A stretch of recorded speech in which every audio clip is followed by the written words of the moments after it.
दुश्मनों ने भी देख लिया, जब सिंदूर बारूद बन जाता है तो नतीजा क्या होता है।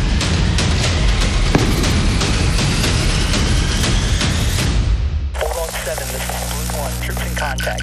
Coordinates to follow.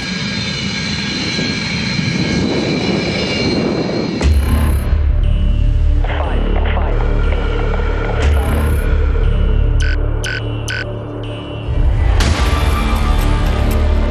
2:30 a.m., May 10, 2025. A single phone call shatters the uneasy silence of Prime Minister Shehbaz Sharif's residence in Islamabad. The army chief is on the line, his voice uncharacteristically grim. Janab, Chaklala has been hit.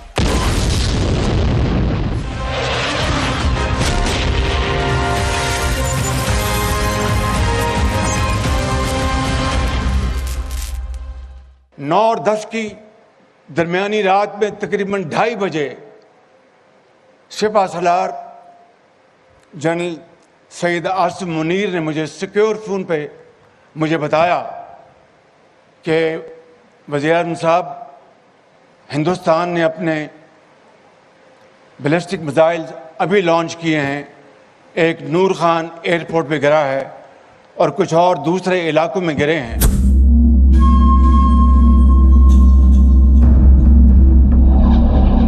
Noor Khan Air Base, Pakistan's most prestigious air facility, was burning.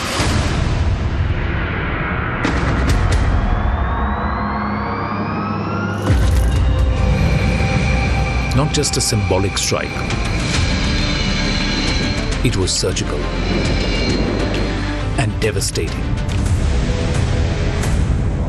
India had done what was unthinkable.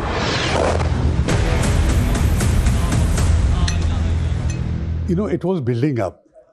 After the atrocity on 22nd April in Pahalgam, I think like everybody else, I was also sure that there will be an Indian reaction. But the symbolic nature of hitting Noor Khan, and the second was Sargodha, while others are tactical operational bases, but these two are strategic bases, right? In terms of proximity to Rawalpindi, that the bases have been struck with such precision and such across Pakistan in terms of numbers, in terms of geographical spread, and in terms of strategic importance of some of the bases. That is what was, game-changing. Noor Khan Air Base, home to Pakistan's VIP transport fleet, intelligence assets and elite air units. For decades, this installation stood untouched, sheltered behind the red lines of nuclear deterrence. But Operation Sindoor has redefined those lines. What began as a bold strike on terror camps now looked unmistakably like a direct message to Rawalpindi. Let me put this into perspective. For us, experienced anchors who have covered conflicts, this was uncharted territory. This was territory that really rewrote nuclear doctrine or the engagement between nuclear powers. It was rewritten because a message had been sent to a state sponsoring terror, a nuclear-tipped state, that we are not going to be held to by your nuclear blackmail. We were witnessing history as we were covering one of the biggest stories in a decade. Now, while speaking to a host of experts, it was becoming very clear to us, apparent, that India had pummeled Pakistan into submission.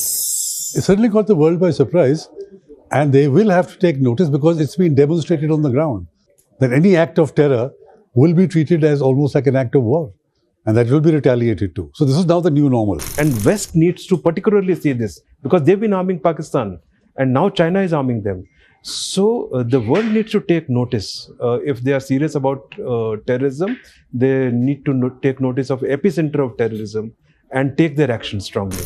even the mightiest military in the world, when it has to carry out strike at 11 disparate geographically separated areas and thereafter carry out a hit which succeeds has never happened before. As the night of May 9th faded into the early hours of May 10th, something extraordinary happened. Something no military strategist in Islamabad had prepared for. Indian air power, relentless and unyielding, descended again. I think when the strikes went on to the 11 airfields at the same time, that was one time their entire political military structure would have actually crumbled. They tried their best. The lack of damage on our side is ample proof that how strong our air defense was, how well we were integrated in our overall capability to defend. First came the wave that struck Noor Khan, but it didn't end there. Within hours, Pakistan's prized military infrastructure was under a coordinated aerial siege. Murid, Rafiki, Sargodha. Bases that hadn't seen combat since 1971 were now being pounded with precision munitions. The unspoken pact that air bases were sacrosanct was now rubble. News is coming in thick and fast. Pakistan-occupied Kashmir as well as inside Pakistan have been struck. 9 different locations have been targeted by the Indian Army. 3, 4, 5, 6, 7, 8, 9. Each of the scalp and hammer bombs locked in on their unsuspecting quarry. We have targeted the length and breadth of the adversary.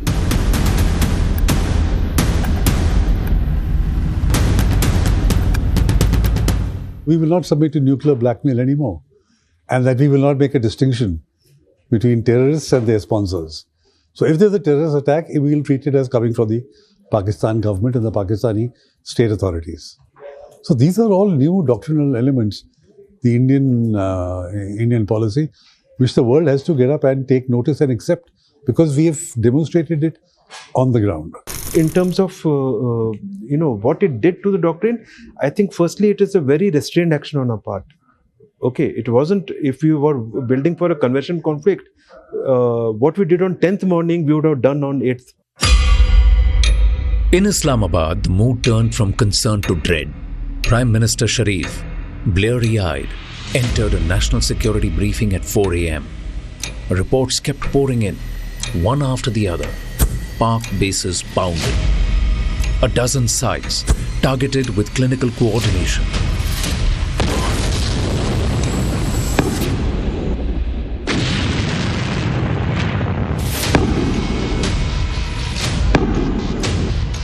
For the first time since the 1971 war, Pakistan's air capabilities exposed hollow. The army chief admitted what the intelligence couldn't hide. This was no limited skirmish. It was a campaign of dominance. Pakistan's airspace was no longer a shield. There was no denying that Bharat had humiliated the Pakistani forces. It became very clear to us from the satellite images that we accessed following the attacks that the Pakistani side virtually pleaded with the Indian DGMO to call off the strikes. General Asim Munir's gambit had failed. Now, had he got the option of going back in time and stop one of the most dastardly attacks on Indian soil, perhaps he would have. So while they have been trying for 4 years to do something, but this one misstep or maybe an attempt to overreach has cost them a certain degree of, has backfired on them. But the moment it's backfired, where have they gone? They went running to Uncle Sam. And though this is as clear a signal as ever, that if you indulge in something like this, next time around the consequences will be even more devastating. So they need to pull back from the brink. I don't think so they will. May 7, 1 a.m. Operation Sindoor begins.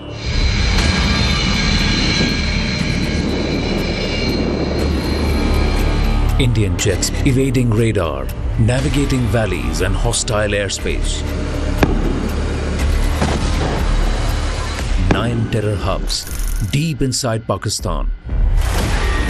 Bahawalpur, Muridke, Muzaffarabad, Bhimbar, Gulpur, Sialkot, Chakamru, Kotli and Bagh are surgically targeted. The objective is to dismantle the infrastructure of cross-border terrorism with ruthless precision. So for 2 weeks after the Pahalgam attacks, we were kind of anticipating this moment. We had fielded contingency teams. These were our first responders who were going to respond to the breaking news in case something happened overnight. But what followed was unimaginable. I mean, for all the talk about the proof that opposition was asking for after the Balakot strikes, for example, this particular attack left absolutely no room of doubt. Within minutes, and I still clearly, vividly remember this, the first visuals that we got of that stunning strike was from Bahawalpur, which was the headquarters of the Jaish-e-Mohammed. It sort of broke the back of this terror group. Those, to my mind, were really the defining images of that night. In less than 40 minutes, multiple terror launch pads lie in ruin. But this wasn't merely retribution for the Pahalgam terror attack. It was a calculated shift in India's rules of engagement. This wasn't Jabbar Top Balakot. This was broader, bolder, bloodier. Till their drones came, started attacking, till their loitering munitions started attacking, initially a very restrained reaction was given in terms of just attacking their radars close to the border. When on the second night more attacks were undertaken, then some more air defense radars were attacked. It is only when our airfields were stuck. So look at the kind of restraint that was exercised. What people don't understand is the escalation control. Something impossible to achieve. This escalation control which the political military establishment of our country has been able to achieve is something even I am surprised, having wargamed this so many times. India's strategic and military resolve is boldly declared to the world. Operation Sindoor gets a new dimension with its press briefing. Colonel Sophia Qureshi, Wing Commander Vyomika Singh are chosen by India to tell the world, India strikes the heart of Pak-backed terror. The proof is there for the world to see. Operation Sindoor 22 अप्रैल को पहलगाम में हुए विभत्स आतंकवादी हमले के शिकार मासूम नागरिकों व उनके परिवारों को न्याय देने के लिए लॉन्च किया गया था। इस कार्रवाई में 9 टेररिस्ट कैंप्स को टारगेट किया गया और पूरी तरह से इसे बर्बाद किया गया। 22nd April 2025, Pahalgam, a place known for its natural beauty,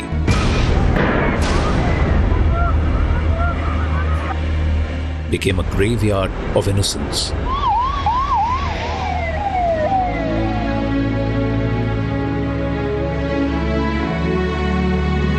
"26 Indians were killed in cold blood. They were targeted not just for being Indian, but for their faith. It wasn't an attack. It was a message, and New Delhi heard it loud and clear." For us covering the power corridors of New Delhi, we immediately recognized a pattern. This attack came right in the middle of American Vice President J.D. Vance's visit to India. There have been other attacks when American dignitaries visited India, but this was something we hadn't imagined. Knowing how this Indian government always responds to crisis, we knew that Prime Minister Narendra Modi was already planning his next moves from Jeddah, where he was on a state visit. We soon learned that the Prime Minister was cutting short his foreign visit and rushing back to India. Prime Minister Narendra Modi cut short his visit, returned to India from Saudi Arabia within hours. By dawn, the Cabinet Committee on Security had convened in South Block. Decisions that are often whispered in the corridors of power were now being taken aloud. Home Minister Amit Shah was dispatched immediately to Srinagar and Pahalgam on the very day of the attack. India was not just mourning, it was mobilizing. India's decisive action came on the 7th of May. This had shaken Islamabad. The line of control was active within hours.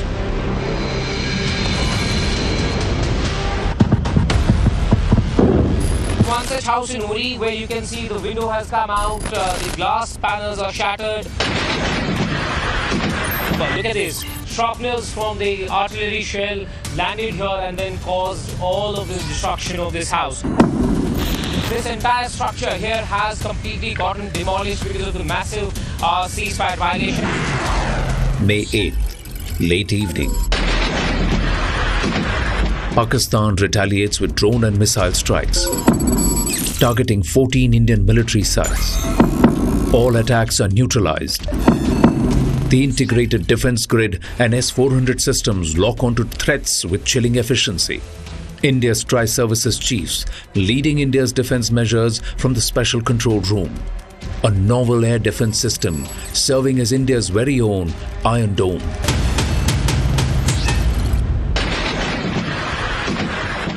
We were mentally prepared to report from the war zone, and whatever we saw was unprecedented.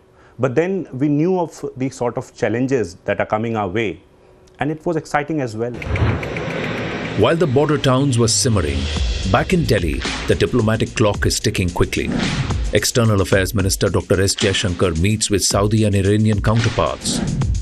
The message is blunt. India has responded.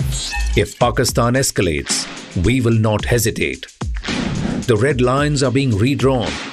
Foreign Minister's message to the West on India's right to defend itself has always been unequivocal. India gave a firm, resolute, and measured response by destroying the relevant terror centers and launch pads. India's right to defend its people against acts of terror has also been recognized by countries across the world.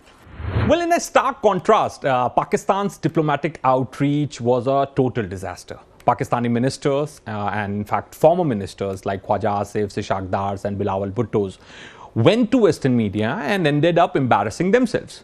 The ignominy that Pakistani politicians brought onto themselves was unprecedented. In fact, these comments were massively damaging for Pakistan's image and were counterproductive to the lies and narrative that the country was trying to create. You do admit, sir, that Pakistan has had a long history of backing and supporting and training and funding these terrorist organizations. Well, we have been doing this dirty work for the United States for about 3 decades, and West, including Britain. As far as what the defense minister said, I don't think that it's a secret that Pakistan has a past as far as extremist groups are concerned. Let's start with this very specific allegation of 5 fighter jets shot down. Where's the evidence for that, sir? It's all over the social media, on Indian social media, not on our social media. The debris of these jets fell into Indian occupied Kashmir. Pakistan's attacks continue on the 9th of May.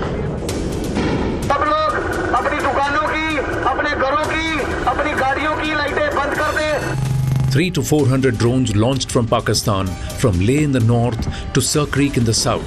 India's air defense systems lit up the skies. Turkish origin drones are spotted, intercepted. In retaliation, India deploys Harop loitering drones, taking out command and control posts deep inside Pakistani territory. At this point, we were prepared for the long road ahead in terms of coverage. On hindsight, we were prepared for it lasting much longer than 88 hours. Modern Bharat hadn't seen such a warfare being broadcast on live television. With each passing hour, we realized how Indian forces had not only successfully thwarted Pakistani attacks, but the scale of Bharat's retaliatory strikes became very evident. It was only a matter of time before the Pakistanis threw in the towel.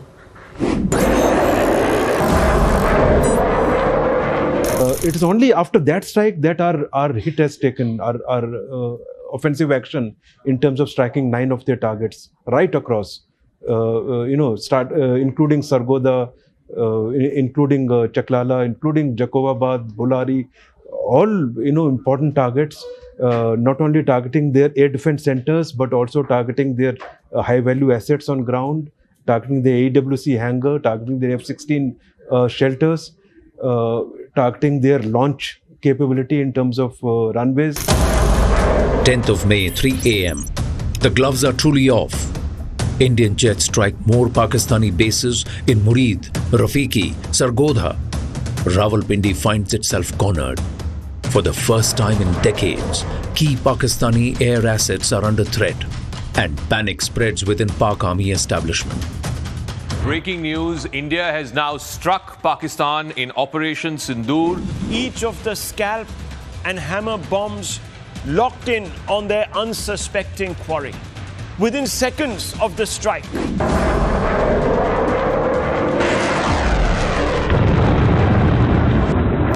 but what pushed Pakistan to the edge was a precision strike, we all believe, on Sargodha Air Base, which is close to the Kirana Hills, Pakistan's nuclear storage facility. And that sent a message of intent to the Pakistanis that today we are struck here, tomorrow we might even strike your nuclear assets. Again, the Pak misinformation machinery jumped into action, spreading fear of a nuclear radiation leak, and all the fears were soon laid to rest. But this was a pivotal moment of the operation that broke really the back of Pakistan's obduracy, its resistance.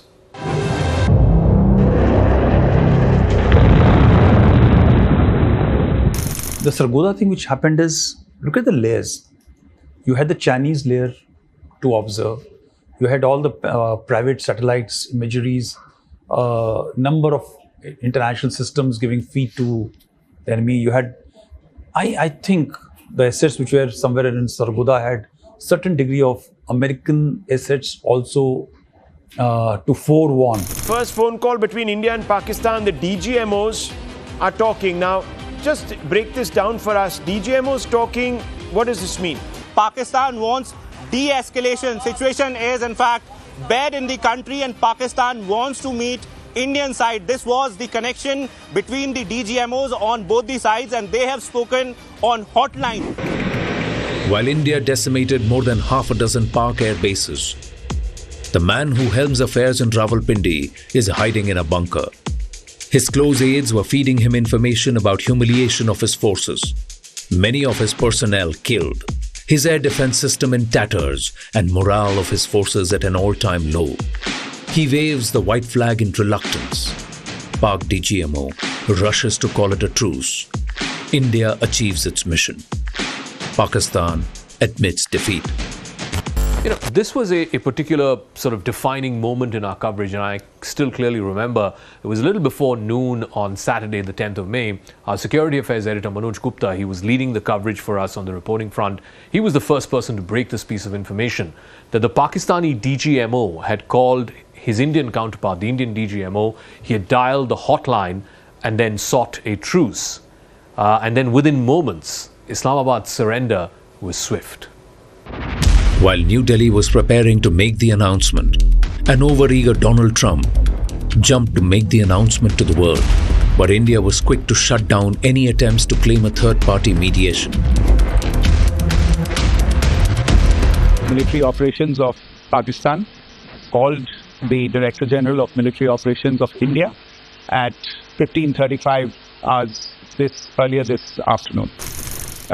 It was agreed between them that both sides would stop all firing and military action on land and in the air and sea with effect from 1700 hours Indian Standard Time today. In Pakistan, the reality was sinking in. There were murmurs in the National Assembly of humiliation. Unlike India, there were explicit voices in the political establishment making a mockery of PM Sharif. शेरों का लश्कर उसका सरदार गीदड़ हो तो वो नहीं लड़ सकते, वो जंगे हार लेते हैं। वजीर आजम, जब आपका लीडर बुज़दिल हो, वो मोदी का नाम ना ले सके, उसको आप क्या पैगाम दे रहे बॉर्डर पे लड़ने वाले जवान को? हमारी कमी है, हम मजबूर हैं, हम गुनाहगार हैं, लेकिन रब काबा हम तेरे हबीब की उम्मती है, खुदा का वास्ता हमसे रहम का भला फरमा। This is largely an air battle, if you can call it that. So if they think they have done well, then the person who should have been promoted is the Chief of the Air Staff. He should have been promoted as Marshal of the Air Force. What did Asim Munir do? He presided over a defeat. And then being appointed as Field Marshal was basically to cover the loss, the decisive military loss that Pakistan suffered, is to cover up for the domestic audience. Operation Sindoor clearly exposing Pakistan's misinformation. India relies on satellite images and recovery of ammunition. General Munir's colleagues clutch at straws. Global experts clearly calling it a victory for India. Bharat माता की Operation Sindoor was partially successful in regards of destroying the terror infrastructure, but highly successful in regards of significantly weakening Pakistan to the degree where it became unable to defend itself from conventional strikes of the Indian armed forces, and had no ability to strike back upon India, and had no other option but to sue for ceasefire. The main takeaway from the operation has been Bharat's commitment to advancing homegrown defence innovation. Akash Tir, Bharat's indigenously developed air defence system, stands as a symbol of self-reliance and exceptional aerial security. What sets Akash Tir apart is its capability to integrate data from various radars and sensors, which it then relays to the command and control centres of the Air Force. This integration allows for the creation of a secure cloud or dome that synergizes efforts across the board. The system detects and identifies threats, and it commands fire control radars to engage them. It coordinates with multiple air defense units, making the entire process smooth and automated. So, we have one node of Akash Tir that is managing multiple units of radars, sensors and other AD equipments and is securing a large area. India issues a blunt statement. The era of restraint is over. Civilians were attacked, religious sites were hit, drone warfare was weaponized. India declares new norm in its military retaliatory action. Operation Sindoor ने आतंक के खिलाफ लड़ाई में एक नई लकीर खींच दी है, एक नया पैमाना, न्यू नॉर्मल तय कर दिया है। पहला, भारत पर आतंकी हमला हुआ तो मुंह तोड़ जवाब दिया जाएगा। दूसरा, कोई भी न्यूक्लियर ब्लैकमेल भारत नहीं सहेगा। तीसरा, हम आतंक की सरपरस्त सरकार और आतंक के आकाओं को अलग अलग नहीं देखेंगे। Operation Sindoor right now is just being paused. But its action lasted 88 hours. Its consequences will ripple for decades. India has changed the equation. Precision strikes, rapid escalation, firm diplomacy. Pakistan's deniability has been shattered, and the region has entered a new chapter where terror will no longer go unanswered, and the cost of provocation will be paid more than in kind. आज देश निराशा के अंधकार से निकलकर विश्वास के उजाले में तिरंगा फहरा रहा है। 22 तारीख के हमले के जवाब में हमने 22 मिनट में आतंकियों के 9 सबसे बड़े ठिकाने तबाह कर दिए। दुनिया ने और देश के दुश्मनों ने भी देख लिया, जब सिंदूर बारूद बन जाता है तो नतीजा क्या होता है।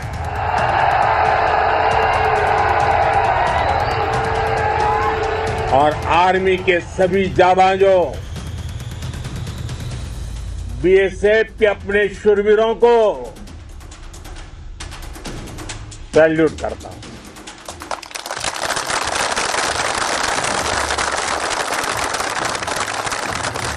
आपके पराक्रम की वजह से